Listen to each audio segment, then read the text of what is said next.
this is an iHeart podcast. Guaranteed human. What if mind control is real? If you could control the behavior of anybody around you, what kind of life would you have? Can you hypnotically persuade someone to buy a car? When you look at your car, you're going to become overwhelmed with such good feelings. Can you hypnotize someone into sleeping with you? I gave her some suggestions to be sexually aroused. Can you get someone to join your cult? NLP was used on me to access my subconscious. Mind Games, a new podcast exploring NLP, aka neuro-linguistic programming. Is it a self-help miracle, a shady hypnosis scam, or both? Listen to Mind Games on the iHeartRadio app, Apple Podcasts, or wherever you get your podcasts. You can scroll the headlines all day and still feel empty. I'm Ben Higgins, and If You Can Hear Me is where culture meets the soul. Honest conversations about identity, loss, purpose, peace, faith, and everything in between. Celebrities, thinkers, everyday people, some have answers, most are still figuring it out. And if you've ever felt like there has to be more to the story, this show is for you. Listen to If You Can Hear Me on the iHeartRadio app, Apple Podcasts, or wherever you get your podcasts. I'm Amanda Knox, and in the new podcast, Doubt, The Case of Lucy Letby, we unpack the story of an unimaginable tragedy that gripped the UK in 2023. But what if we didn't get the whole story? Evidence has been made to fit. The moment you look at the whole picture, the case collapsed. What if the truth was disguised by a story we chose to believe? Oh my God, I think she might be innocent. Listen to Doubt, The Case of Lucy Letby on the iHeartRadio app, Apple Podcasts, or wherever you get your podcasts. Hi, it's Jill Winterstein, host of the Spirit Daughter podcast, where we talk about astrology, natal charts, and how to step into your most vibrant life. And today I'm talking with my dear friend, Krista Williams. It can change you in the best way possible. Dance with the change, dance with the breakdowns. The embodiment of Pisces intuition with Capricorn power moves. So I'm like delusionally proud of my chart. Listen to the Spirit Daughter podcast starting on February 24th on the iHeartRadio app, Apple Podcasts, or wherever you listen to your podcasts. Hi, everybody. Robert Evans here, and my novel, After the Revolution, is available for pre-order now from akpress.org. Now, if you go to akpress.org, you can find After the Revolution. Just Google akpress.org, After the Revolution.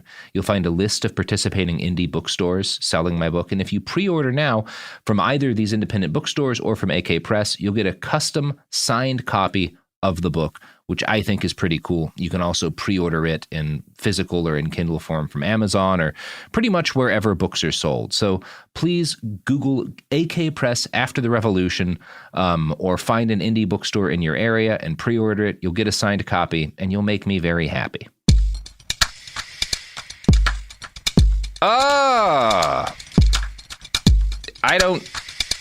How do I, Sophie? How do I introduce part 3 of the Kissinger series? You just did it. Gareth and Dave are right here. They're waiting for something good, and I'm fucking it up, Sophie. I mean, oof. Yeah, but you accidentally introduced the podcast, which is Behind the Bastards. Well, behind the Dollops, Dollop the Bastards. Dollop the Bastards. Dollop the Bastards. A hybrid podcast, and like all hybrids, it is incapable of procreating. That's right. But better at getting up steep mountain passes. It's getting a little goaty now. We can multiply by cell division, but not not through sexual avenues. Yeah, we've tried. Yeah, we have. We're in that process. Boy, howdy, have we tried. So since we last recorded a podcast, war has broken out in I was just thinking Eastern Europe. Oh, God, 3 days. Yeah. We like ended it, and then it was like, oh, wow, it's happening. And then now it feels like it's been 2 months since then. Had a brief conversation. What do you think's going to happen? And then immediately checked our phones to be like, oh, okay, so there's shelling all over the place. Great. Okay. Oh, so y'all, are we ready to learn about Henry Kissinger and a little country you might have heard of called Cambodia? Oh, God. And also a separate country you might have heard of called Laos. And also Vietnam still. So that energy. Well, I am. Let's go. Let's do it. Yeah. So on February 14th, Valentine's Day, 1965, President Lyndon B. Johnson approved Operation Rolling Thunder. This was a long-term campaign of aerial bombing against North Vietnam. Its primary aims were to help the morale of the South Vietnamese and the Saigon government, to persuade North Vietnam to stop supporting the Viet Cong, and to destroy the North Vietnamese transportation infrastructure and industrial base so as to stop them from sending men and equipment south. It did not succeed. As a spoiler, none of this works.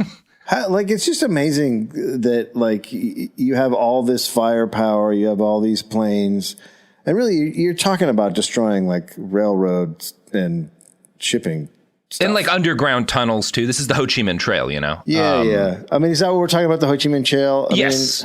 Okay. And then they were never going to do that. No. This is a lesson that no one ever learns in warfare, because you can also point to the saturation bombing of Germany, which had a minimal effect on German industrial production. You could talk about what's happening right now in Ukraine, which has not succeeded in its strategic aims. You could talk about a number of wars the U.S. has been involved in. You could talk about World War I, where the British would drop 1 million shells in a couple of hours on a chunk of trench line and then all get killed by machine gun fire because the shells didn't do enough. Military leaders always have this idea that we can just bomb our problems away, and it just never really works. Yeah, no, it doesn't. You know what it does? It terrifies the civilian population. It sure does. Yes, and it helps the Pentagon a lot. I think it does help the Pentagon. It makes money for people, so I guess to that extent it succeeds in its goal. And Operation Rolling Thunder did make some people a lot of money. It continued for 3 straight years until November of 1968. During this period, Air Force, Navy, and Marine Corps planes threw more than 300,000 attack sorties, which dropped more than 864,000 tons of bombs. Oh, God. For reference, the United States dropped 500,000 tons of bombs in the Pacific Theater during all of World War II. Jesus Christ. Yeah, it is hard to exaggerate the extent to which we bombed the shit out of North Vietnam to no notable effect. According to our trustworthy friends at the CIA, the raids did $500 million in damage, killed 21,000 people, and injured more than 30,000 more. The CIA says that 75% of all casualties were people involved in military operations. U.S. government estimates, not by the CIA, however, estimate at least 30,000 civilian fatalities. Other estimates place the civilian death toll much higher, at close to 200,000 civilians. Probably fair to say north of 100,000, you know? Yeah. A lot of folks. By the time Kissinger and Nixon took office, it was clear that Rolling Thunder had failed miserably. This was due in part to the existence of the Ho Chi Minh Trail. In 1959, this is before U.S. soldiers had officially entered the country, the trail had been created under order by the Lao Dong, which is the Communist Party of Vietnam, to aid them in what was at that point a building conflict with South Vietnam. At the start, it led across just the demilitarized zone into Khe Sanh in South Vietnam. Porters would carry boxes of ammunition and rifles on their body, which they would then hand to insurgents in the South. Over time, the trail was expanded to a vast underground transit network, more than 12,000 miles in size, capable of moving more than 10,000 troops and thousands of trucks per year. As the fighting escalated, the trail veered into Laos, where the government was engaged fighting its own insurgency and unable to stop the transit of weapons. The Ho Chi Minh Trail allowed North Vietnam to smuggle equipment south and to evade the U.S. naval blockade that sought to choke it out. Today, even Defense Department sources recognize it as one of the greatest logistical successes of 20th century warfare. It works pretty good, this trail. It's amazing to think of the number of bombs you're talking about, and then they made a tunnel. Mm-hmm. Yeah, turns out they dug a hole. Yeah, a really good hole, but it's like El Chapo. It's not just a tunnel. It's in a jungle. We're talking about a very difficult sort of environment to make a tunnel. It's not that it's incredible what they did. Yeah. So LBJ's administration sent planes into Laos to bomb the trail and to escort Laotian planes while they bombed the trail. When U.S. airmen were killed or captured over Laos, their families were told they'd gone down in Southeast Asia to allow LBJ to claim he'd abided by his 1964 election promise to avoid a wider war. Cambodia was bombed as well, but during LBJ's administration, Laos was considered a more important target. They thought more stuff was getting into Vietnam through Laos. This changed in 1968, when the Tet Offensive made it clear that North Vietnam had gotten very good at running troops in and out of Cambodia. Johnson hadn't been willing to escalate the bombing campaign against a neutral country country, though, especially since, again, there was this big election going on and he was kind of having his vice president run on the promise that, like, we're really going to end this thing. So, LBJ, when he's trying to tease North Vietnam with a bombing halt, isn't going to just start laying into Cambodia. Right. In the spring of 1969, after, Kissinger and Nixon took office, they approved the expanded use of U.S. Special Forces in Laos, along with a campaign of sustained airstrikes. This was called Operation Steel Tiger. All of these. So dumb. The stupidest names. They're always so dumb. Yeah. The marketing that we have gone for in this country for so long has been so absurd. Steel Tiger. Well, they're just taking Y&T album names at this point. Yeah. If only they'd gone with like Prince, Operation Purple Rain, but it's like a defoliant that gives everyone cancer. I should note here that all secret operations carried out by any U.S. forces anywhere in the world during the Nixon administration were approved personally by Henry Kissinger. Henry was the chairman of something called the 40 Committee. Hell. Oh, sorry. The chair, yes.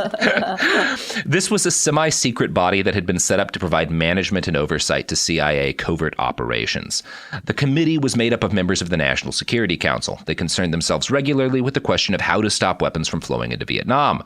By this point, trails ran through parts of Laos and Cambodia, but also from the Vietnam-Chinese border. So Kissinger, as the head of this committee, considers a number of ways to stop weapons from getting into from getting into North Vietnam, including the use of thermonuclear weapons to annihilate the railways between North Vietnam and China, which is Jesus Christ out of its entire damn mind. And it, to be fair, is nuts enough that even Kissinger is like, no, that's a little too far. Let's sleep on this. He also considered bombing the dikes that kept North Vietnam's irrigation system from flooding all of its fields. Both of these would have been war crimes on a titanic scale. Thankfully, Kissinger declined to do either in favor of a completely different set of war crimes. So that's good. That's nice. At least he picked, let's do a different thing. He decides which war crimes to commit, like we decide like jeans or sweatpants in the morning. That'd be nice. I mean, I think that would go really well with what we're doing now. That'll really tie the whole thing together. Yeah, that's quite a life. So immediately after taking office, Henry helps his new boss put together a menu of bombardment targets in Cambodia. This is literally called Operation Menu. No! Yeah. What? Have you bombed with us before? Have you ever bombed with us before? Try the specials. We got some great ideas on special right Be now. sure to tip your bombardier. Tip your bombardier. Get the sample platter. That's what... I actually don't recall off the top of my head which bombing operation McCain was involved in, but there's a good tip joke to be made there. Somebody will figure it out. We'll do it in post. Yeah, we'll figure it out. Different or parts of Operation Menu had code names. Different targets had code names like breakfast, lunch, snack, dinner, dessert. Right. What? Oh. Why? It is one thing to be like so sadistic, and it's just another thing to tie it into. Do you want to try brunch? Yeah, should we do a brunch? Yeah, we're going back to brunch finally under the watchful eye of the Nixon administration. They'll never take this away from us. It's nice that slaughter can be fun. Like you can find fun. Ways you should. You gotta love what you do, Dave. Otherwise, it's just gonna feel like work. You know? So before they began this series of bombings, the Joint Chiefs of Staff, they warned the White House, quote, some Cambodian casualties would be sustained in the operation, and that, quote, the surprise effect of attack could tend to increase casualties. So they're like, the fact that we're not warning anyone and that we're keeping this a secret means more civilians will die. Like, heads up, so you know what you're doing, this is what's going to happen. Now, as they approached the question of bombing Cambodia, Kissinger and Nixon had a choice. They could either tell Congress or they could hide what they were doing and use the presidential power over the armed services to appropriate funds from other places in order to carry out the bombing in secret. Nixon had been elected with Kissinger's help, in part due to the LBJ administration's failure to end the war. He didn't want to go into 1972's re-election campaign having to defend the fact that he expanded it. Henry Kissinger worked with Colonels Alexander Haig and Ray Sitton to figure out a way for the president to direct bombing operations in a private manner. And I'm going to quote from Kissinger's Shadow by Greg Grandin. Sitton, based on recommendations he received from General Creighton Abrams, the commander of military operations in Vietnam, would work up a number of targets in Cambodia to be struck. Then he would bring them to Kissinger and Haig in the White House for approval. Kissinger was very hands-on, revising some of Sitton's work. I don't know what he was using as his reason for varying them, Sitton later recalled. Strike here in this area, Kissinger would tell him, or strike there in that area. Once Kissinger was satisfied with the proposed target, Sitton would back-channel the coordinates to Saigon, and from there a courier would pass them on to the appropriate radar stations, where an officer would make a last-minute switch. The B-52 would be diverted from its cover target in South Vietnam into Cambodia, where it would drop its bomb load on the real target. When the run was complete, the officer in charge of the deception would burn whatever documents, maps, computer printouts, radar reports, messages, and so on, that might reveal the actual flight. Then he would write up false post-strike paperwork indicating that the South Vietnam sortie was flown as planned. It's so much work. Yeah. It reminds me of when I used to skip school, that like the lengths I would go to get away with cutting class. And like the point would be made always to me, like, if you put this focus towards studying, you'd spend less time and it would be more effective. But instead you just waste so much. Instead of just stopping, you do all this gymnastics just to continue the thing that is the problem, that makes the problem compound. Yeah, they really are going through a lot of work to illegally bomb a neutral country. To look like they're not bombing. Yeah, to look like they're not. It's gaslighting, you know. That's what this is, Kissinger. Yeah. You know, we're finally going to get him canceled. This is going to be what does it. It would be, imagine. It's uncancelable. We're going to do to Kissinger what Hannibal Buress did to Cosby. Oh, man. Oh, come on. Come on. So, you know, obviously, this is very illegal. There's a lot of parts of it that are illegal. For example, the military has a chain of command, and Sitton was bypassing his bosses in the Department of Defense because he's just a colonel, right? Like, colonels don't get to. That's not their right. Like, you're not at that level, right? So he is bypassing the normal chain of command in order to directly orchestrate an illegal bombing campaign with the White House and kind of cutting out a chunk of the Pentagon. Sitton knew at the time that it was weird to cut his commanding officers out and report directly to Henry Kissinger. He later recalled, "I kind of felt I was way out on a limb and skating on some pretty thin ice with all my trips to the west basement of the White House." Yeah. Where he's meeting with... Yeah. I mean, yeah. Like... Yeah, I'm going to a secret basement. Yeah. To talk about bombing. Like, maybe this isn't how it's supposed to be done. It feels this naughty. Doesn't seem like a democracy. It feels bad. I feel like we shouldn't be doing things like this in a basement. You come to secret democracy basement. Yeah. The people voted for this basement. Do the fun knock, so I know it's you. I noted here that they kind of cut out a large chunk of like the military command apparatus to do this, which doesn't mean that those guys were against what they were doing. And in fact, all of Sitton's superiors knew what he was doing. They just didn't want to be involved because, again, it was a crime, you know? They're down with the cutout because they're just like, yeah, you do it. Yeah, I don't want my name on this shit. That's fucking crazy, but go with it for sure. I love it. I love it. Yeah. We love it. Keep me out of the loop, but I love it. They didn't know about the bombing of Cambodia the same way I have never known a pot dealer. Right. So Sitton would regularly, like, I don't know, I'm not going to say this is to his credit, but he was like, this is weird. And he did on a couple of occasions go to his superiors and was like, are you okay with this? And his exact phrasing of what they responded was, just do just what you're doing. When you get a call to go to the White House, go, because you don't really have a choice, which is great. Oh my God. It's like, so good. It's straight out of the show Snowfall. Like, it's just like, this shit just happens all the time. Yeah, this is what happened with Iran-Contra. It was the same fucking shit that, you know.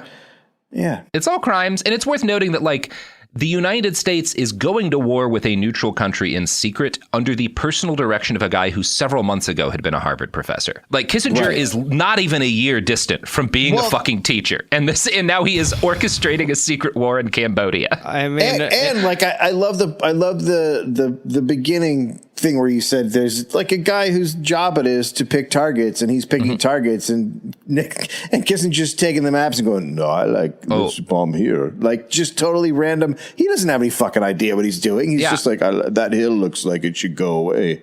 He has not even begun to micromanage this war crime, Dave. So the purpose of this illegal bombing campaign was not just to stop the movement of Vietnamese troops and materiel. It also played a role in advancing what Nixon called his madman theory.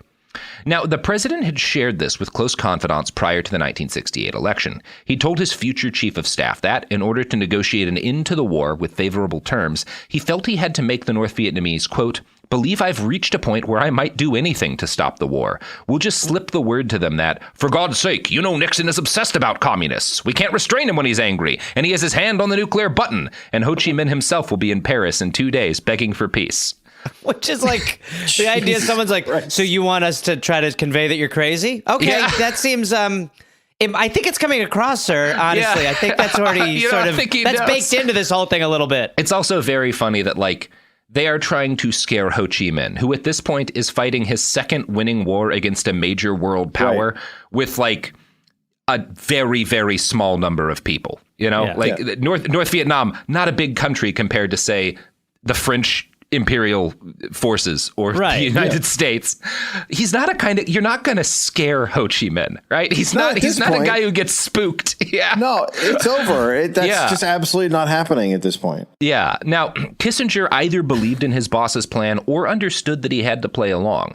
Greg Grandin argues that Nixon's madman theory was actually just an extension of the foreign policy arguments that Kissinger himself had been making for years. Quote, toughness, after all, was a leitmotif that ran through much of his statecraft. The idea that war and diplomacy are inseparable, and that, to be effective, diplomats need to be able to punish and persuade in equal, unrestricted measure. In fact, the madman theory was an extension of Kissinger's philosophy of the deed, that power wasn't power unless one was willing to use it, that the purpose of action was to neutralize the inertia of inaction. I mean, it's not even, I mean, it's not a double down. It's like it's 18 double downs, but at some point I at least in my lifetime had a moment where I did believe that there were people who would like point out the crazy shit. Yeah. And the more you learn, the more you go, no, there's not. They are just all like, it's like a bunch of junkies figuring out how to get more junk. Yeah. I mean, it's just how do you get through the day? It's not long-term anything. Yep. You know, there's a degree to which, and this is like one of the things that's most frustrating about this, part of how this always gets justified is there's legitimate logic in that, yeah, Hitler gobbled up a bunch of little chunks of Western Europe and nobody stopped him, and they should have. Like, something should have been done, like when he decided to take Czechoslovakia, you know, or during the Anschluss, or certainly, you know, like there. And they take this logic of like, yeah, if you have this like massive militarized nation gobbling up its neighbors, you can't just necessarily do nothing. And they apply that to like, well, okay, we've got to bomb Cambodia because some dudes are hiking through it with guns on their back. Like, that's a nonsense escalation. Chamberlain also is always in play there too, because it's like everyone's like, oh, you don't want to be Chamberlain. Yeah. We're appeasing North Vietnam if we don't drop more bombs than were dropped in all of World War II on Cambodia. Like, on Cambodia. It's this nonsense escalation of logic, of historical logic. That's like someday Nixon's just going to look in the mirror and be like, sometimes I think I'm just fighting a war inside of myself. There actually are some quotes from Kissinger that aren't all that far off, Gareth.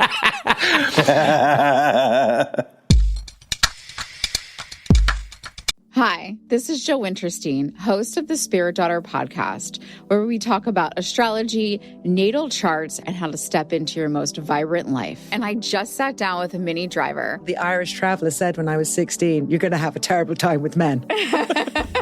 Actor, storyteller, and unapologetic Aquarian visionary. Aquarius is all about freedom loving and different perspectives. And I find a lot of people with strong placements in Aquarius are misunderstood. A Sun and Venus in Aquarius in her 7th house spark her unconventional approach to partnership. He really has taught me to embrace people sleeping in different rooms, on different houses, in different places, but just an embracing of the isness of it all. If you're navigating your own transformation or just want a chart side view into how a leading artist integrates astrology, creativity, and real life, this episode is a must listen. Listen to the Spirit Daughter podcast starting on February 24th on the iHeartRadio app, Apple Podcasts, or wherever you listen to your podcasts.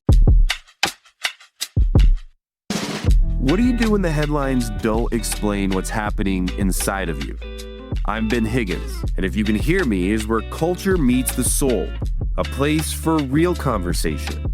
Each episode, I sit down with people from all walks of life, celebrities, thinkers, and everyday folks, and we go deeper than the polished story. We talk about what drives us, what shapes us, and what gives us hope. We get honest about the big stuff: identity when you don't recognize yourself anymore, loss that changes you, purpose when success isn't enough, peace when your mind won't slow down, faith when it's complicated. Some guests have answers. Most are still figuring it out. If you've ever felt like there has to be more to the story, this show is for you. Listen to If You Can Hear Me on the iHeartRadio app, Apple Podcasts, or wherever you get your podcasts. In 2023, a story gripped the UK, evoking horror and disbelief. The nurse who should have been in charge of caring for tiny babies is now the most prolific child killer in modern British history. Everyone thought they knew how it ended. A verdict, a villain, a nurse named Lucy Letby. Lucy Letby has been found guilty. But what if we didn't get the whole story? The moment you look at the whole picture, the case collapses. I'm Amanda Knox, and in the new podcast, Doubt, the Case of Lucy Letby, we follow the evidence and hear from the people that lived it to ask what really happened when the world decided who Lucy Letby was. No voicing of any skepticism or doubt. It'll cause so much harm at every single level of the British establishment of this is wrong. Listen to Doubt, the Case of Lucy Letby on the iHeartRadio app, Apple Podcasts, or wherever you get your podcasts. China's Ministry of State Security is one of the most mysterious and powerful spy agencies in the world. But in 2017, the FBI got inside. This is Special Agent Regal, Special Agent Bradley Hall. This MSS officer has no idea the U.S. government is onto him. But the FBI has his chats, texts, emails, even his personal diary. Hear how they got it on the Sixth Bureau podcast. I now have several terabytes of an MSS officer, no doubt, no question, of his life. And that's a unicorn. No one had ever seen anything like that. It was unbelievable. This is a story of the inner workings of the MSS and how one man's ambition and mistakes opened its vault of secrets. Listen to the Sixth Bureau on the iHeartRadio app, Apple Podcasts, or wherever you get your podcasts. We're back. So the first bombing mission in this operation was launched on March 18th, 1969. Kissinger was in conversation at the time when he was interrupted with a note telling him that the bombing run had been a success. He smiled and then sent the information on to the president. Nixon's chief of staff later recalled, "Historic day. Kissinger really excited. He came in beaming with the report." Now, it was noted by people who were around the White House that Kissinger seemed to enjoy, quote, playing the bombardier, taking great pains to direct the destruction. Seymour Hersh wrote that, quote, when the military men presented a proposed bombing list, Kissinger would redesign the missions, shifting a dozen planes, perhaps, from one area to another and altering the timing of the bombing runs. And he has no fucking expertise in this area. Absolutely none. He's a fucking nerd who reads books. Like, you don't know anything about what to bomb, Henry. It's like me showing up at a hospital and being like, all right, give me the surgical schedule. Yeah. I need to start working these surgeries and getting them in order. Like, yeah, it's fucking crazy. It is. I mean, there's a human impulse here, right? We're seeing it in Ukraine where all these like random people are being like, here's how you disable a tank. And it's like, you've never disabled a tank. You don't know what the fuck you're talking about. Like, you're not going to, like, throwing paint on it isn't going to stop it. You're going to get people killed if anyone's stupid enough to listen to you. Shut up. It just like Kissinger is actually in a power to really do that. And there's this, I don't know what it is. I don't know what it is that makes some people certain that like they know how to prosecute an entire war based on their experience reading a lot of books at a school.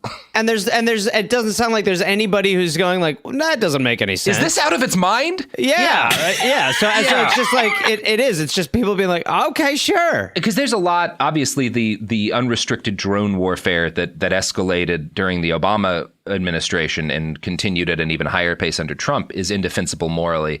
But also the way that it tended to work was like you would get, these guys would the administration, whichever one it was, would say like these are the things we are going to target with drones, and then the military would bring them like, well, here are the different options for strikes that we have, and they would like pick which one to do. Kissinger is literally taking the maps from them, erasing their plans, and like writing in his own. Which is it's just like a coach. It's a coach it's someone in the huddle with an actual, like with Coach K. He's drawing a play on a whiteboard, and then a fan just scribbles it out and like rubs it all down with his arm, and then he's like, instead, why don't we all run up the court at the same time and then we pass the ball a bunch and try to do it that way? Make someone head the ball into the net, huh? I think, yeah. I'm just upset because I bought 40 gallons of paint. Because you were going to try to knock out a couple of tanks. The coming tank war, and now the whole fucking thing is shot. Like, yeah. There are some things paint is good at when it comes to conflict.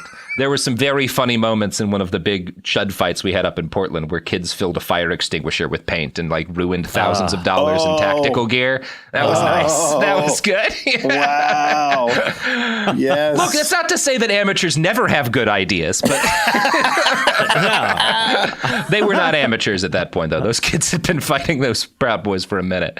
So Kissinger's extraordinary degree of control over the situation was possible because he had literally reformed the entire national security apparatus around himself. Nixon wanted a buffer from his own Secretary of State, which provided Henry with the opportunity to take as much power and centralize it around the National Security Advisor. And he could do this as long as he kept Nixon happy.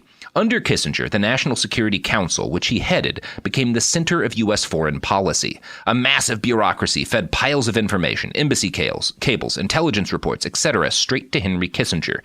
He decided... Henry is where all of the information from this vast apparatus that the U.S. has to gather information, right? The eyes and ears of the president, all of the things that are supposed to provide the president with information. All of that comes directly to Henry, and he decides what to give the president. And he was a teacher. And he was a year before. He was a guy whose primary claim to fame before this was, we need more nukes. We don't have enough fucking nukes. Right? And also, we should use them whenever.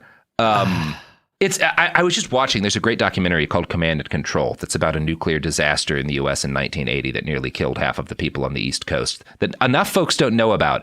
A guy accidentally dropped a bolt and it ignited part of a nuclear missile and it nearly killed everyone on the Eastern Seaboard. It was a big kerfuffle. Oopsies. So this the screw fell in the thing. That's nuts about it. But one of the things it pointed out, I think we have, Sophie can Google this for me, I think we have about 6,000 nuclear weapons right now, which is way too many. But as a result... We have the Soviet Union. Russia has around 6,000. We have around 4,800, I think. 4,800. So that's too much. Both countries have too many nukes. I think we can all say that's fair. It's a lot. I'm not signing off on that. As a result, in part of Kissinger's, we have a missile gap and we need to build more. By this point in the mid-60s, there are 32,000 nuclear weapons in the United States. God. It is... That's even an aside because it's like a Kardashian with shoes. Well, I feel my thing has always been every person who owns property should be allowed to have a nuke. Your own nuke. Look, I think we can all agree. You know what there wouldn't be if everyone had a nuke, Dave? No-knock raids by the cops. That's true. You're not going to have any of that shit. They ain't going to be busting down doors. Yeah. No, come on in, guys. It's fine. Doors open, asshole. Real different situation, RE the cops, if everybody's got a nuke. Other problems, though. There would be some other problems. I don't see any other problems. Yeah. So, anyway, Kissinger is effectively turned himself into the eyes and ears of the United States military apparatus. He decides what it's fucking crazy. You can argue he's one of the 2 or 3 most powerful people who's ever lived at this point. An argument could be made. So Marvin and Bernard Kolb, who were both diplomats at this point, describe what Henry builds here as Henry's wonderful machine. Quote, since Kissinger... I know. It's like Willy Wonka. Mr. Megorium's nuclear emporium. Since Kissinger controlled the system, he controlled the decision-making process. Everyone reports to Kissinger, and only Kissinger reports to the president. This setup allowed Henry to micromanage bombing campaigns, order covert arms deals, and engage in secret diplomacy at will. He was not merely executing the president's orders. He himself was free to make national policy as long as Nixon was happy with him. From Kissinger's shadow, quote, Kissinger, according to Marvin and Bernard Kolb, knew almost instinctively that he would be able to control the bureaucracy and thus help reorder American diplomacy, only to the degree that he became indistinguishable from the president and his policies. Rogers at State was opposed to the idea of escalating the war into Cambodia. Laird at the Pentagon was for it, but thought it needed to be done above board, legally and publicly, through the normal chain of command. This gave Kissinger an opening, letting him stake out a ne plus ultra position. He wanted to bomb. He wanted to bomb in a way that inflicted the most pain, and he wanted to bomb in absolute secrecy, completely off the books. Fuck yeah. As a result, every war crime committed by the United States during the Nixon administration, every bad thing U.S. forces do, particularly under the aegis of special operations, at least, right, has to be considered one of Henry Kissinger's crimes, because it is his job to personally sign off on all of them. And he is not just a rubber stamper. He is actively pushing for things. So we are going into very specific detail about one specific crime. If you find a bad thing that the CIA or special forces did from 1969 to 1973, Henry Kissinger gave that the old thumbs up. So again, we're going to have to leave out a lot. It doesn't even sound like it's. I mean, it's like ego based. Yeah, it's not even. I mean, there's so little actual. And it just shows you like what happens when you're in a bubble. Yeah, but I mean, I just don't think most people would be capable of this, but it's just like, it's not really from anything other than he feels great being at the helm of this. And it's an extremely powerful position. It's such a bad idea. Like, if you proceed, like a moment, get ourselves in the headspace of someone who thinks all of this is morally justified, it's a bad idea because a person can't competently manage all of this. Right. Like, this is too much. They would be like, look, I need help. I mean, we're doing what we came to do. Like, a reasonable warlord would be like delegating one of those rational, more. level-headed. Yeah. I mean, yeah. So when he was signing off on bombing runs, Kissinger poured over raw intelligence documents, which included information on exactly, in many cases, down to the number, how many civilians lived in a certain target area. Now, sometimes it was a little bit less specific in this. For example, Area 704, which had, quote, sizable concentrations of civilians, didn't have an exact number, but was bombed 247 times on Henry Kissinger's orders. And since we're going to be talking a lot about bombing, we should discuss exactly what that meant in this case, because all bombings are not created equal. The bombings Kissinger directed were carried out by B-52 bombers. These are massive planes. These are like the size of the big international commercial aircraft, roughly, right? These are not like fighter jets and stuff. Right. These fly too high to be seen from the ground, and they are incapable of meaningful discrimination between civilian and military targets. This is not an era in which there's much at all in the way of precision-guided bombing, and with a B-52, you cannot even attempt precision. You are dropping explosives blindly from like a mile up. I want to quote now from a write-up by Taylor Owen and Ben Kiernan for Yale. Quote, a single B-52D big belly payload consists of up to 108 225 kilogram or 42 340 kilogram bombs, which are dropped in a target area of approximately 500 by 1,500 meters. In many cases, Cambodian villages were hit with dozens of payloads over the course of several hours. The result was near total destruction. One U.S. official stated at the time, we had been told, as had everybody, that those carpet bombing attacks by B-52s were totally devastating, that nothing could survive. It's like a sturgeon with eggs. Yeah, it is. It is just completely indiscriminate. Yeah. One Cambodian survivor, because people did live, as we've stated, these are never as good at killing people as the military likes to claim, which is not to minimize the horror. It's just like, it's also not, it doesn't work. One Cambodian survivor of U.S. bombing described it this way. 3 F-111s bombed right center of my village, killing 11 of my family members. My father was wounded but survived. At that time, there was not a single soldier in the village or in the area around the village. 27 other villages were also killed. They had to run into a ditch to hide, and then 2 bombs fell right into it. Oh, for fuck's sake. Yeah, it is. Yeah. You cannot exaggerate the extent to which this is indiscriminate. Yeah, it's just total madness on top of madness. Yeah. I mean, there's no... Yeah. People are rightly furious about like bombing in Ukrainian cities right now. What the United States is doing in Cambodia is eliminating grid squares on a map of all life. Like, right. Yeah.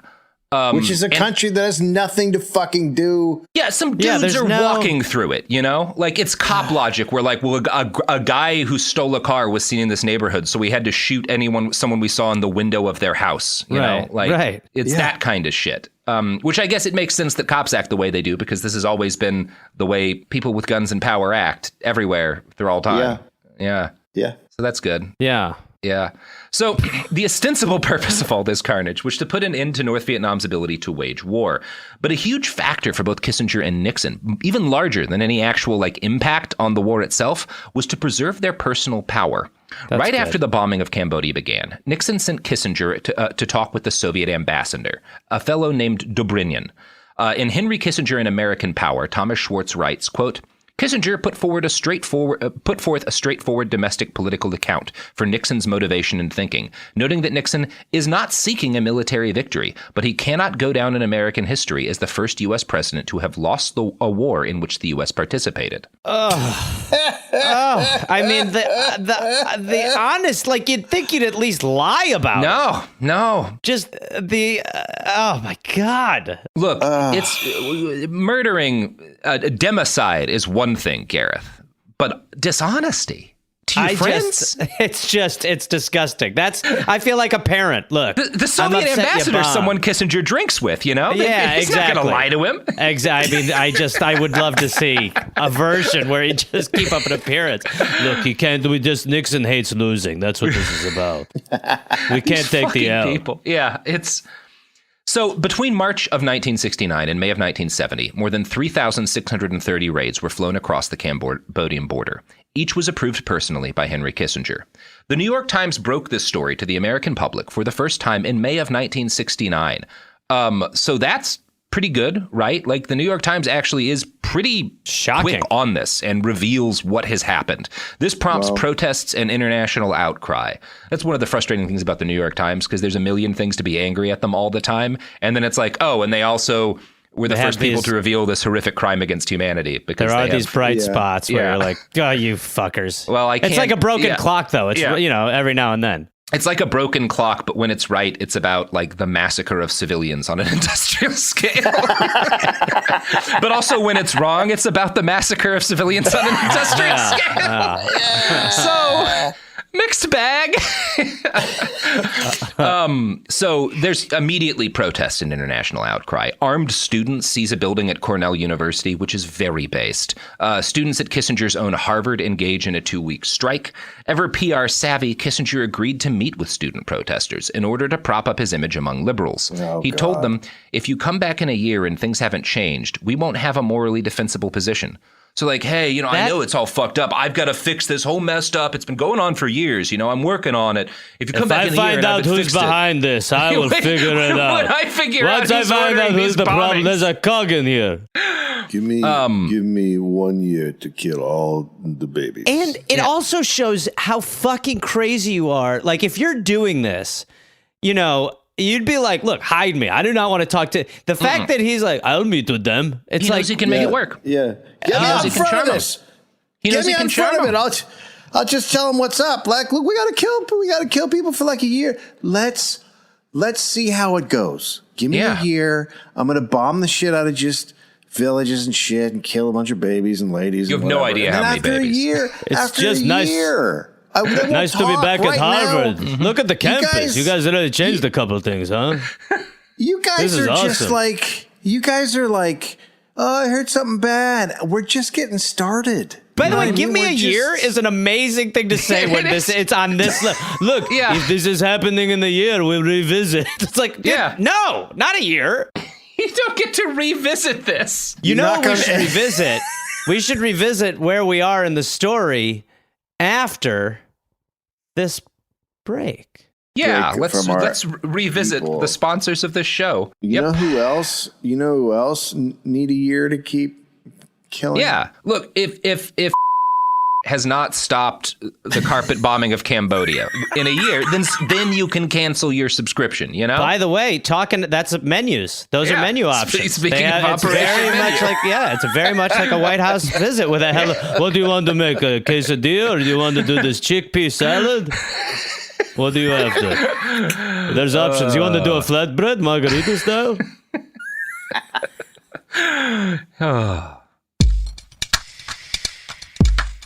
Hi, this is Jo Winterstein, host of the Spirit Daughter podcast, where we talk about astrology, natal charts, and how to step into your most vibrant life. And I just sat down with a Minnie Driver. The Irish traveler said when I was 16, you're going to have a terrible time with men. Actor, storyteller, and unapologetic Aquarian visionary. Aquarius is all about freedom-loving and different perspectives, and I find a lot of people with strong placements in Aquarius are misunderstood. A Sun and Venus in Aquarius in her 7th house spark her unconventional approach to partnership. He really has taught me to embrace people sleeping in different rooms, on different houses, in different places, but just an embracing of the isness of it all. If you're navigating your own transformation or just want a chart-side view into how a leading artist integrates astrology, creativity, and real life, this episode is a must listen. Listen to the Spirit Daughter podcast starting on February 24th on the iHeartRadio app, Apple Podcasts, or wherever you listen to your podcasts. What do you do when the headlines don't explain what's happening inside of you? I'm Ben Higgins, and if you can hear me is where culture meets the soul, a place for real conversation. Each episode, I sit down with people from all walks of life, celebrities, thinkers, and everyday folks, and we go deeper than the polished story. We talk about what drives us, what shapes us, and what gives us hope. We get honest about the big stuff: identity when you don't recognize yourself anymore, loss that changes you, purpose when success isn't enough, peace when your mind won't slow down, faith when it's complicated. Some guests have answers. Most are still figuring it out. If you've ever felt like there has to be more to the story, this show is for you. Listen to If You Can Hear Me on the iHeartRadio app, Apple Podcasts, or wherever you get your podcasts. China's Ministry of State Security is one of the most mysterious and powerful spy agencies in the world. But in 2017, the FBI got inside. This is Special Agent Regal, Special Agent Bradley Hall. This MSS officer has no idea the U.S. government is onto him. But the FBI has his chats, texts, emails, even his personal diary. Hear how they got it on the 6th Bureau podcast. I now have several terabytes of an MSS officer, no doubt, no question, of his life. And that's a unicorn. No one had ever seen anything like that. It was unbelievable. This is a story of the inner workings of the MSS and how one man's ambition and mistakes opened its vault of secrets. Listen to the 6th Bureau on the iHeartRadio app, Apple Podcasts, or wherever you get your podcasts. In 2023, a story gripped the UK, evoking horror and disbelief. The nurse who should have been in charge of caring for tiny babies is now the most prolific child killer in modern British history. Everyone thought they knew how it ended. A verdict, a villain, a nurse named Lucy Letby. Lucy Letby has been found guilty. But what if we didn't get the whole story? The moment you look at the whole picture, the case collapses. I'm Amanda Knox, and in the new podcast, Doubt, the Case of Lucy Letby, we follow the evidence and hear from the people that lived it to ask what really happened when the world decided who Lucy Letby was. No voicing of any skepticism or doubt. It'll cause so much harm at every single level of the British establishment of this is wrong. Listen to Doubt, the Case of Lucy Letby on the iHeartRadio app, Apple Podcasts, or wherever you get your podcasts. We're back. So, there's congressional inquiries about the illegal carpet bombing of Cambodia. On what grounds? What are they after? They smell some smoke? I should also note, seizing Cornell offices with arms, dope. Actually sitting down with Henry Kissinger to let him talk about how things aren't really that bad, not dope. Maybe throw a stapler at his face, something. Yeah. Try to hit him. You fucking hit him really hard. Try to hit him, At least give him a shoe, You've got options. God. Somebody from a fucking baseball team at Harvard had to have been able to hit him with a fastball. There are people that if you're around, you should... Cheney, Bush, you get around certain people, you get close to them, you should fucking hit them. Mm-hmm. Hit them hard. Look, Dick Cheney is basically like a charging phone. Just unplug him at this point and see what happens. Just whatever his little plug is, just be like, turn on a microwave next to him. Just have a microwave and an extension cord and put it on popcorn and throw it in his lap. Yeah, but look, we all know, everybody here knows that eventually Cheney and Kissinger shed their human skins to become one ball of energy. Mm-hmm. I think Kissinger currently is shedding his human skin. If you've seen him lately, it looks like he's halfway through the molting. Fingers crossed. But the two of them merge, and then wings pop. Oh yeah, I get it. So they kind of become like a Cerebus or something like that. Yeah, then they're one. It's like come on, Henry, let's get out of here. Finally, take our true form. Mm-hmm. It's like then a human centipede of evil. Then they locate and nuke microbiological life on Europa. We are culminating. This is a war crime no one has done yet. Oh, I love culminating. Didn't see this coming. So there's congressional inquiries. Kissinger gets brought before the Senate, where he assures everyone that Cambodian territories bombed by the U.S. were all, quote, unpopulated. He knew this was a lie at the time. We know from briefing documents Kissinger received that he was warned in detail about such things. The breakfast bombing target, he was told, was inhabited by 1,640 civilians. Dessert had 350. Nixon It's just like ice cream. Yeah. You wouldn't get angry at me for bombing a Baskin Robbins, would you? There are no people there. Senator, who hates cake? Mm-hmm. It's called the magic shell. So Nixon initially blamed Kissinger for the leaks that had revealed the story of the bombing of Cambodia to the New York Times. And this is because Kissinger brings in a lot of liberals. A lot of Kissinger's staff are not Republicans, are not right-wing guys. Yes. They're Northeastern liberals. Yes, because... Yeah. He's charming. They are Wrong. not. But He's Nixon charming. is it must have been one of these East Coast liberals you brought in that leaked it to the Times, right? Oh, right. So he thinks it's an extension of Kissinger, not Kissinger himself. No, he doesn't think Kissinger. No, that would be nuts. Someone's really up to something. Somebody's fucking around. Somebody's a big asshole. I won't tell you who, though. But Kissinger's like bringing Woody Allen in. He's funny. He's good. This is him. Some good context on how comprehensively shitty a person Kissinger is, how incapable of real loyalty he is. Thomas Schwartz writes that in order to preserve his own position, Kissinger had to throw large numbers of his team members under the bus. Quote, Kissinger called FBI Director J. Edgar Hoover and gave him a list of those staffers in his office with access to the information, telling Hoover that he would destroy whoever did this if we can find him, no matter where he is. Among the first to be wiretapped was Morton Halperin, who had helped devise the NSC system, Helmut Sonnenfeld, Kissinger's fellow German-Jewish refugee, and even Winston Lord, the man Kissinger later called his conscience on foreign policy issues. In all, there would be 17 FBI wiretaps by the White House, 13 on government employees, including Kissinger's staff, and 4 on newsmen, among them Kissinger's British friend who was a reporter for the London Times. It's a meteoric it's like American Idol level sudden impact as far as, because, as you pointed to, he wasn't this crazy. He was crazy, but now it's he's just, it's on roids. The level the level he's gotten to and the level of insanity that he's gotten to is really, even for this country, historic. Yeah, it's pretty cool, and just it's great. He's not capable of even treating his very loyal friends well. So yeah, this would come back to bite Kissinger and Nixon in the ass in the not too distant future, but we're going to take a while to get to that because there's a lot in between there and now. So let's return to Cambodia. It is worth noting that Operation Menu achieved nothing. It was useless in a military sense. The enemy command and control facilities they were ostensibly trying to destroy were never taken out. And it was useless from a negotiating standpoint because North Vietnam did not budge. bulge. In May of they bulged. They bulged, they baby. Fucking bulged. In May of 1970, Nixon decided to escalate again by ordering a ground invasion of Cambodia. He announced this with a typically unhinged speech. And again, this is public because at this point, the New York Times has revealed things. So, we live in an age of anarchy. We see mindless attacks on all the great institutions which have been created by free civilizations in the past 500 years. What's happening? It's because kids are like protesting in colleges. Yeah. He framed it as a test of the nation's, quote, will and character.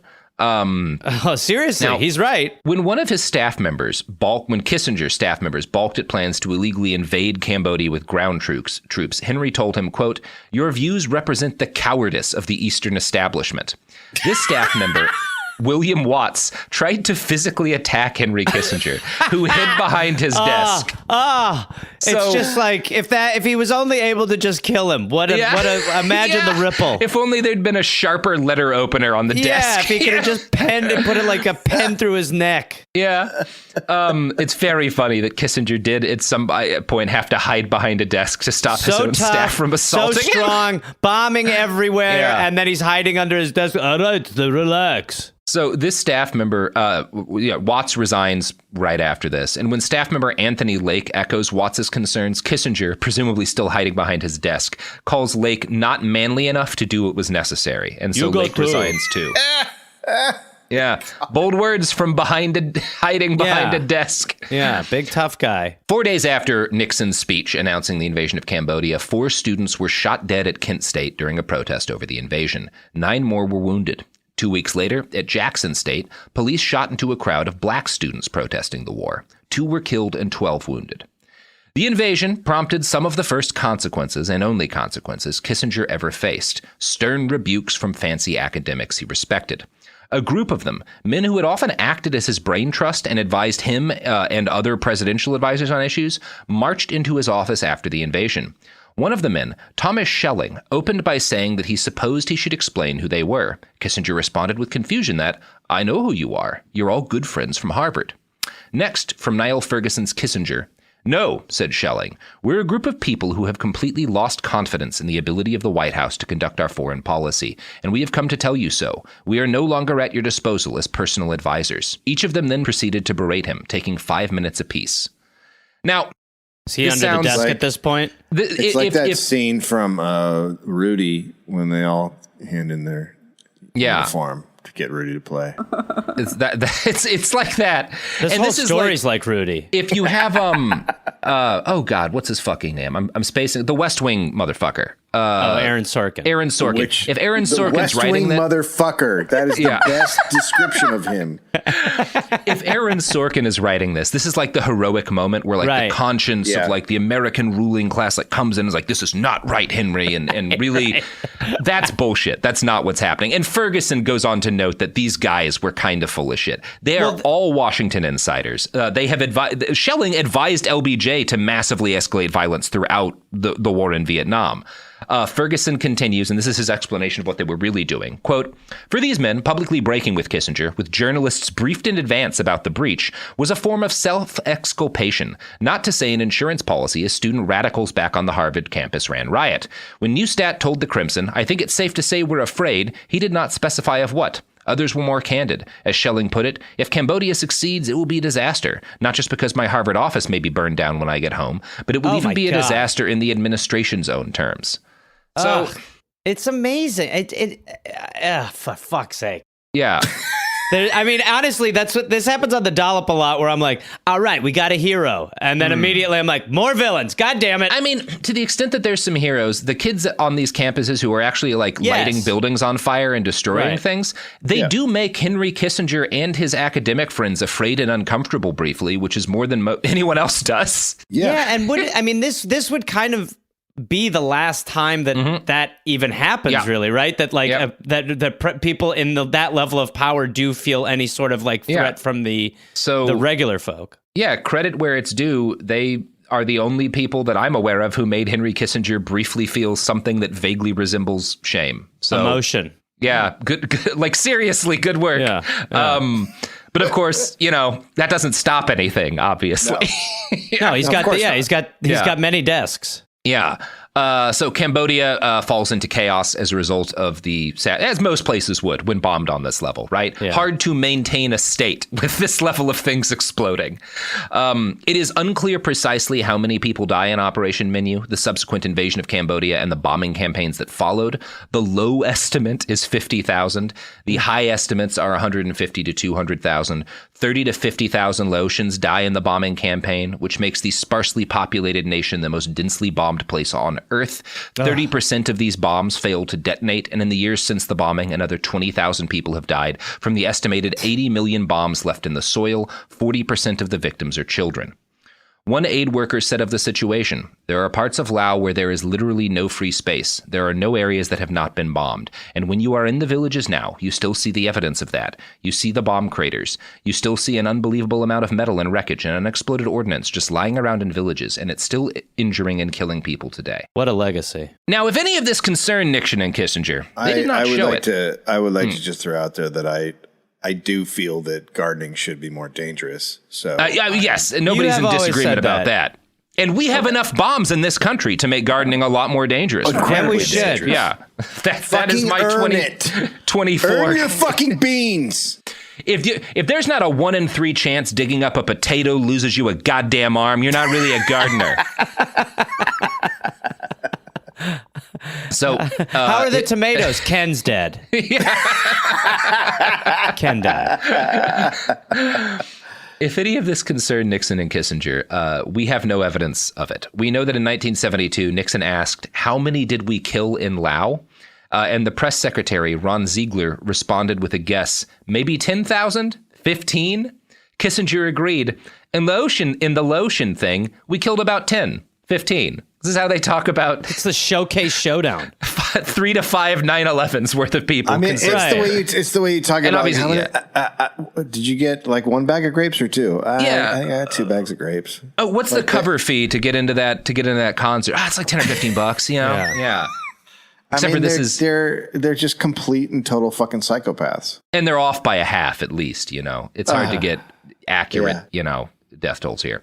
And the bombs were not the only thing left behind by the campaign that Kissinger orchestrated. Greg Grandin writes, "Defoliation chemicals did their work. Just over a 2-week period, April 18th to May 2nd, 1969, U.S. dropped Agent Orange caused significant damage." Andrew Wells Dang, who has long been involved in relief aid to Southeast Asia, writes, "Both the U.S. government and independent inspection teams confirmed that 173,000 acres were sprayed, 7% of Kompong Cham province, 24,700 of them seriously affected.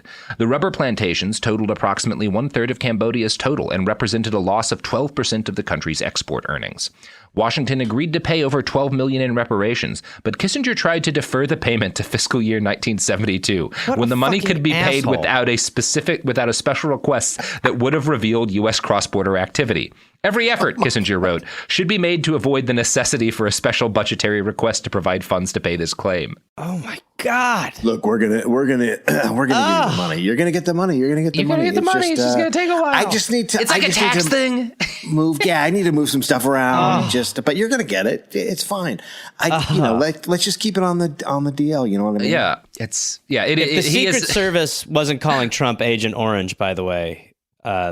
If that wasn't his code name, that's a disappointment. That is, I mean, there's a lot of reasons to be disappointed in the Secret Service, but that is one of them. That's my number one. So the loss of life and economic damage caused Cambodia to spiral into chaos, or at least it was a factor. Other stuff's going on. We have a couple episodes about King Norodom Sihanouk, who was a real piece of shit and the king of Cambodia in this period. A lot's happening. But unrest caused by the bombings and the economic devastation helped to spark a right-wing coup, which was likely orchestrated with CIA help and thus with the direct input of Henry Kissinger. You guys are looking to change things up here? We've got a plan. We got an idea.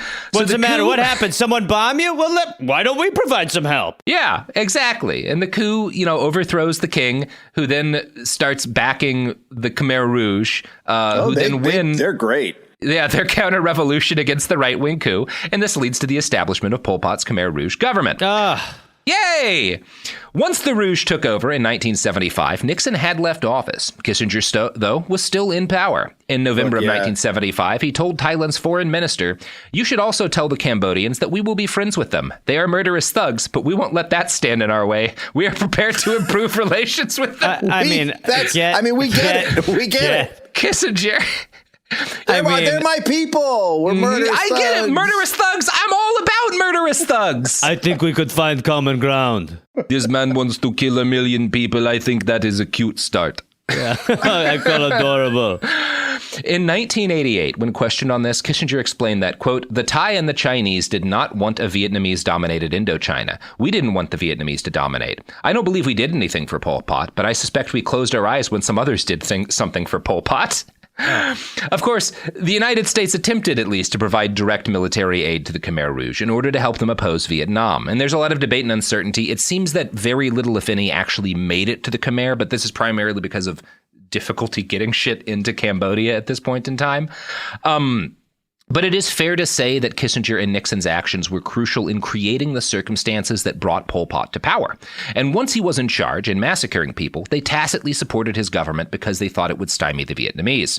In total, from the killing that started when the U.S. bombing raids began, to the people killed by Pol Pot's regime, to those who died fighting in the fighting with Vietnam that finally brought the Rouge to an end, 1.7 million Cambodians died, more than a quarter of the population of the country pre-war. It's so incredible how their ideology of just communism bad. They're like, well, communism will kill a bunch of people, and they're just fucking everything they can to save those people. Well, and it's also like they don't even really believe communism because the Khmer Rouge are communist as hell, and they're fine with working with them because it's Vietnam is the ones who beat them, and so they're angry at Vietnam, and it's like, and Vietnam fights Cambodia. Like, it's not. There's no. These people don't believe in anything. Yeah, there's not good lessons to take from this, but no, it's really someone should have stabbed Henry Kissinger. That's for sure.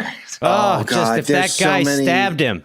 Yeah, there's so many people we should have stabbed. I mean, there's so many, but Kissinger's way up there. And in this story, right? Like, we're not, obviously, you can't blame all of the deaths in Cambodia on Kissinger. Just like you can't blame all of the deaths in Vietnam on Kissinger and Nixon, but like just so the many, degree to which he's central to a lot of the worst actions in these wars. Well, and so I keep thinking about the point you made in the last episode where the idea that LBJ, that he broke up the LBJ plan to sort of end all of this and just for political reasons made that not happen. And the avenue that we are down now is just, I mean, it's unconscionable. There's so much. We also, besides just the straight bombings, we destabilize areas. We change the trajectory. Look, Putin is our fucking doing. Yeah. We fucking took out the government. We Yeltsin, all that shit. That was a fucking American. I'm not going to let you sit here and talk shit on Yeltsin. He was very in control of what he was doing towards the end. He definitely knew what was happening. It wasn't like having a bottle of Smirnoff in charge. Nothing that happened. Everything we get involved with turns into a fuck pie. I mean, we just create chaos. Yeah, we're murder Midas. It's this thing where we're talking about like how insane it is that Kissinger is micromanaging these bombings, which is not to say that like the military men who were doing it before were particularly better. And this is the problem that like we're going to have, with Ukraine and whatnot too, is just that like, well, now we have all of these people who are supposed to be, or the people we call experts who are now going to be doing things. And like, if you actually look at their resumes, it is not a wide ranging history of successes, Right. And it is the same thing with Russia. You could look at like Russian intervention in a bunch of places. It's a nightmare. The kind of people who are in a position to make calls when the conflicts get to this level are always ghouls. And they're always bad at anything but causing devastation. And that's why all of this keeps happening. Because none of these people are any good at it. And no one gets punished for failing. And nobody ever gets punished for failing. They just keep rising up. I mean, the fact that Bill Kristol is still saying what anybody should do anywhere in the world, you're like, what in the fuck is going on? Who gets to go? Who goes away? Whoever goes away? Favoriting his tweets. Imagine. I know somebody who lost their job at a grocery store because they got arrested protesting against police violence. Oh my God. Meanwhile,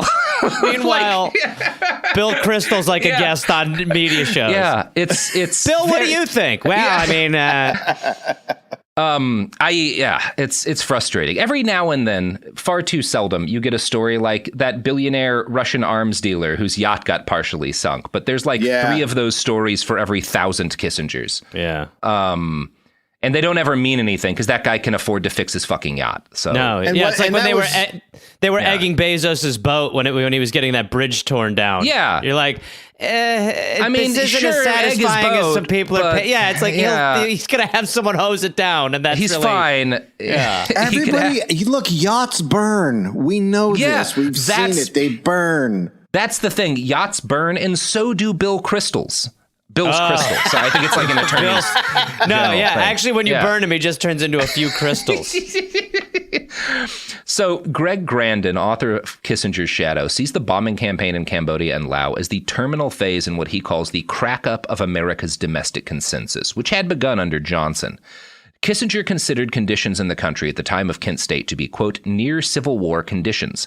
The paranoia Nixon had felt led him to push for illegal expansions of domestic surveillance, which eventually led to his ouster from office. The Senate investigation into the Watergate scandal concluded, quote, Kent State marked a turning point for Nixon, the beginning of his downhill slide towards Watergate. Nixon grew increasingly unhinged, which is a story for another time. Quite a statement. Hey, Nixon's starting to lose it, gang. It is worth noting that for all of the things happening at this point, Nixon is, as a rule, anytime I quote him and Kissinger talking, Nixon is, as a rule, drunker than you have ever been. Right. Like, than you have ever been. I don't care how drunk you've gotten. You have never gotten Nixon in the White House hammered. Wow. That's amazing. With Kissinger's help, Nixon cooks up a plan to pursue an arms control treaty in order to discredit his political rivals. Kissinger agreed that attacking the left was the right way to distract from the disaster they'd created in Southeast Asia. Mm-hmm. He told his boss, we've got to break the back of this generation of democratic leaders. Nixon responded in agreement. We've got to destroy the confidence of the people in the American establishment. Good news on that one, buddy. Yeah. I mean, honestly, yeah. You know what? A rare swish. And he's drunk and he's right. Yeah, that is a hole in one for you, my friend. No notes. So prescient, yeah. Yeah. Re-election in 1972 was always going to be dicey for Nixon and Kissinger. Nixon's plan was the infamous Southern strategy, cultivating racial resentment in order to turn whites into a reliable Republican voting bloc. There's a lot to be said about this. Obviously, we were just kind of breezing past it. But part of his strategy for doing this, to get these Southern whites on his side, was to continue carpet bombing huge chunks of Southeast Asia, even though this had no impact on the war's course, and he knew it. Grandin described the continued bombing as, quote, blood tribute paid to the growing power of the American right. And as it is like, I mean, it's what our politics is now, which is just constantly the optics on how to get reelected. It's just the number crunch on how do you get reelected by doing things illegally or, shifting priority, whatever it is. Or unmasking. Whatever it is. I mean, like we all know that war helps poll numbers. So, well, some of them do. Right. But I mean, in the short term, it seems like there's a short term gain to be made. Certainly, if you're on the right, for sure. Yeah. And it is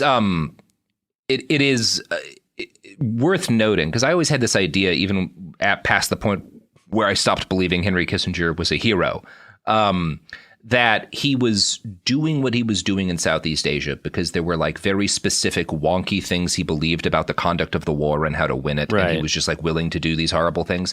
But like, no, they know it's not winning the war. This is for votes. Yeah. And Kissinger. So, I mean, you're basically just saying it is just a white supremacist thing. They're killing people of color to make whites in the South happy. Yeah. That's all we're saying. Yeah. Mm-hmm. White supremacists, the country. But that doesn't fit on a lawn placard. Yeah, get one of those like in this house we believe that in this the Nixon administration we believe in covering up for our war crimes with doubling down on racism. In order to, and so it's worth noting too, Kissinger isn't just micromanaging the actual racist bombing campaign that they're doing to get votes. He is also the front man Nixon sends out to talk to right-wing leaders to try and like pump them up about this. Nixon sent him to talk to Ronald Reagan, then the governor of California. Kissinger sat down on Nixon's behalf with Billy Graham, with William F. Buckley, with Bob these Hope. Fucking names. Oh my God. His patter went like this. The president wanted me to give you a brief call to tell you that with all the hysteria on TV and in the news on Lao, we feel we have set up everything we set out to do. Destroyed more supplies than in Cambodia last year. Set them back many months. We achieved what we were after. Well, I'll tell you, I can't wait to go out there and rally those troops there, Hank. Having just been doing some research, he is friends with Frank Sinatra. Frank would call him on the phone. Yeah, that sounds right. That fucking sounds right. Can I get a nuclear weapon? Is that possible? Frank Sinatra with a nuke. There's no people left if that had happened. I put some Agent Orange in Dean Martin's drink and he didn't notice, baby. Kissinger spent a particularly long time bragging to Ronald Reagan about the administration's achievements. Quote, we wouldn't have had Cambodia, we wouldn't have had Laos, and we wouldn't have had an $80 billion defense budget, without Nixon getting elected. He also told Reagan, we wouldn't have had Amchitka. Now, Amchitka is an island off the coast of Alaska. In the early 1970s, the White House wanted to nuke it for a lot of complicated reasons. No, I get that. This is one thing I was totally with them on. Not other islands, but specifically Amchitka. Yeah. More like Amshitka. So the White House wants to nuke this island off the coast of Alaska. Sure. And a lot of environmentalists and indigenous people, just folks whose brain here we go. Yeah. I don't want a fucking island. Why do they hate blacktop. freedom? Yeah. They hate freedom. Here's Greg Grandin again. The test had no military or scientific benefit, but was seen as something of a ritual by the right. Fireworks to celebrate the end of Johnson's presidency, when many hawks like Curtis LeMay felt the United States had fallen behind on nuclear development. Then, when public opposition to the detonation began to grow, Nixon had a chance to show conservatives that he would stand up to liberals. He let it be known that, were the Supreme Court to issue an injunction against the test, he would go forward anyway. The court didn't block the test, but Haldeman told Kissinger to play it for politics anyway. Tell Reagan we're taking an unmitigated heat in order to keep that thing going. We need all the support of the right. Later, after the test was conducted, Nixon met with Senator Barry Goldwater and mocked the fears of environmentalists. The seals are still swimming, the president said. I'm damn proud of you, Goldwater told him. These people honestly, I need to get a bucket to barf in. Yeah. When people think like, oh, we've become dumb recently, we've always been so fucking stupid. It cannot be emphasized enough. We're just really dumb. I honestly, I definitely thought that it is a shocking level of dumb. It's the fact that it's just this dumb. Yeah, and it's just been going on for. They nuked an island because they wanted a fireworks show. And then because he wanted fireworks, and it's just also, so they could tell Reagan. It's like his gender reveal fucking party. Like right. Jesus Christ! It's a bomb. It is worth noting, for the sake of talking about how dumb we still are today. Curtis LeMay, who was one of the people cheering on the bombing of this random island, is essentially the hero of Malcolm Gladwell's book, The Bomber Mafia, which talks about how cool the bombing apparatus we set up was and how it helped keep things peaceful and built the wonderful Pax Americana that I'm sure these Cambodian civilians we've talked about appreciate it. Well, that's the one where you need to, once you have 10,000 bombs, you're an expert? Yeah, that's right. Yeah. If you drop 10,000 bombs, you're an expert. An expert at bombing. Yeah, that's exactly. So in order to be able to do it right, you have to do it wrong for a long time. Log those bombs. Yeah, you got to log the bombs. That's exactly right, Gareth. So part of what made Kissinger remarkable, though, was his ability to rope conservatives in line for mass murder while also charming the entire liberal establishment of the East Coast.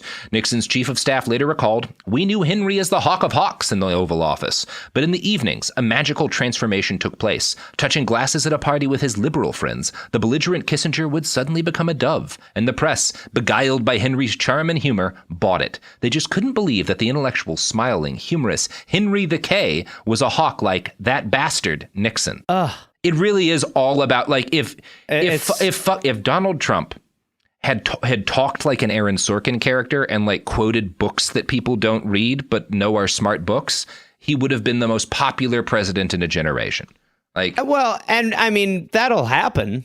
Yeah, they'll figure. One of them will figure it out. Yeah, that code will get cracked, and you gotta dial the racism down a little, and you gotta dial the polite up, and then kind of equalize them, and then you can. And then more, with the right access to the right people in media. I mean, we already saw that. I mean, even under Trump, where you've got all these fucking reporters who had these like bombshells about horrible crimes being committed that they like didn't release for a year and change because they got a book deal.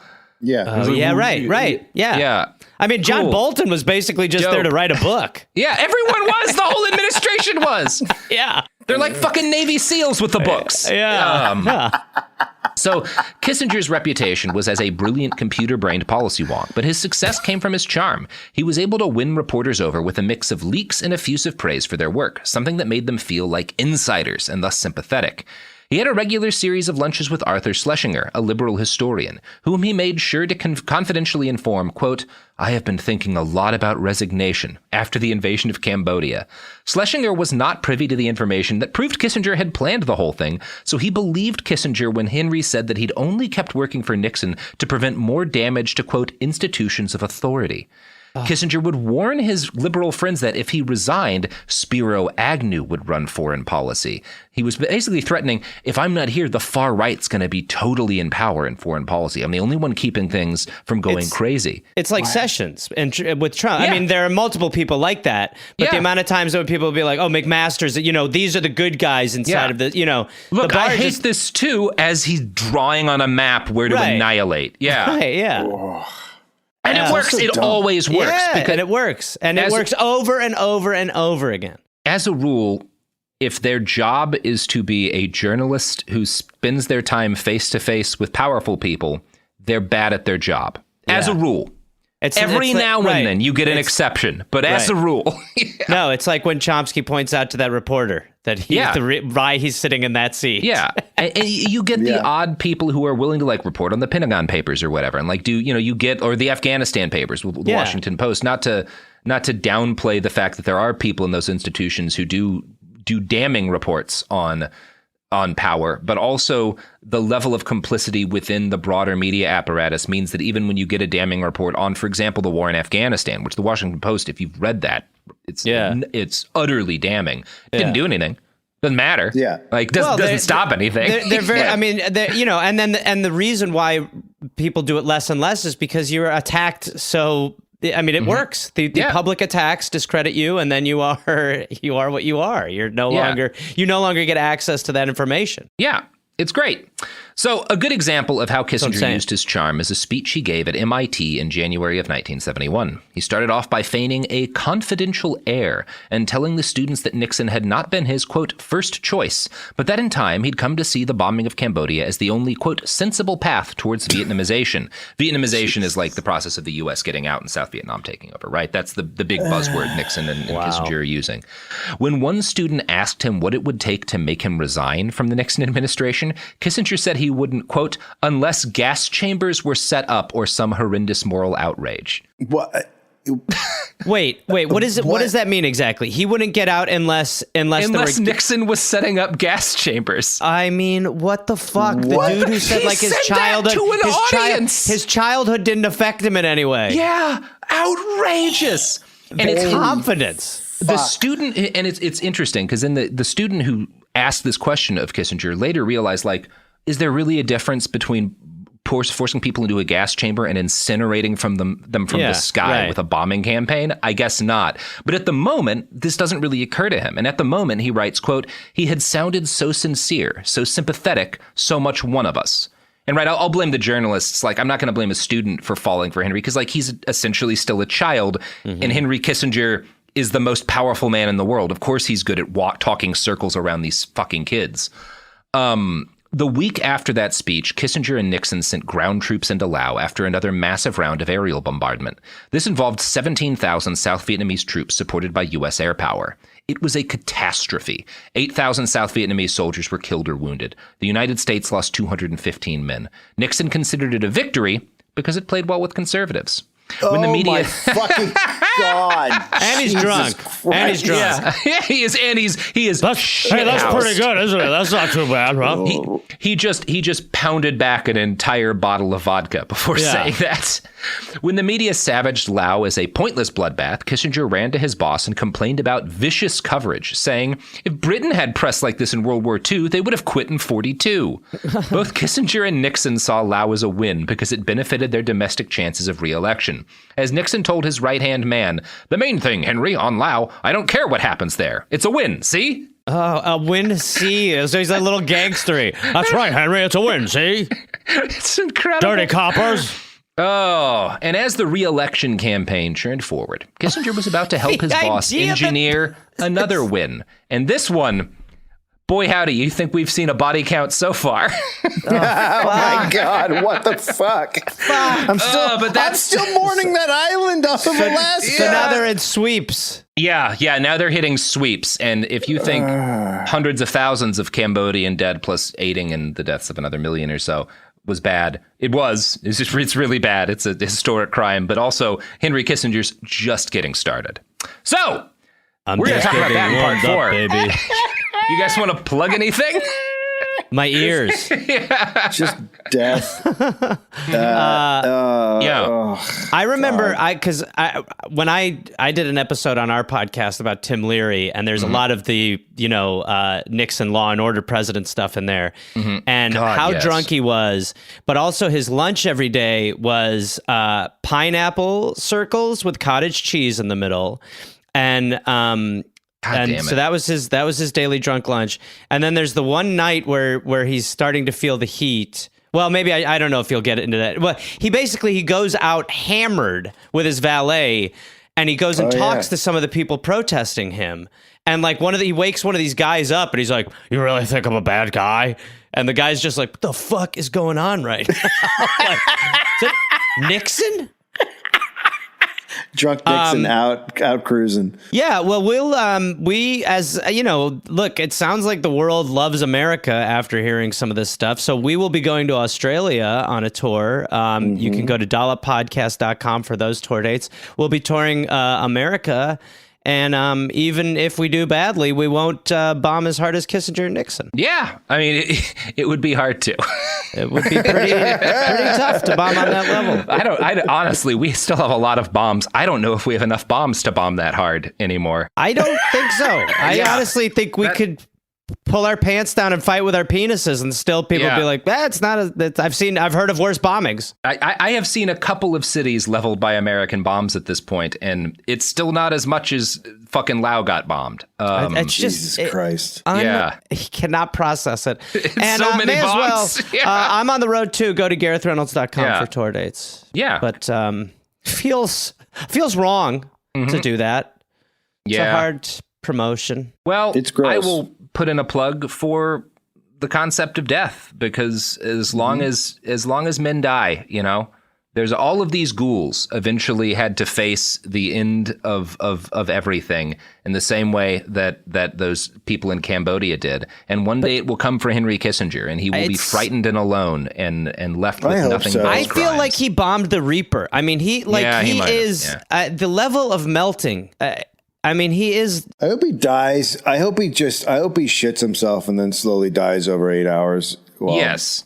It needs to be like that. It needs to be a letting. There's the one war criminal in all of history who got close to what he deserved is Reinhard Heydrich, the architect of the Holocaust, who stupidly charged a bunch of assassins and got wounded by a bomb and shat into his own guts for several days until he died of sepsis over the course of a week and change.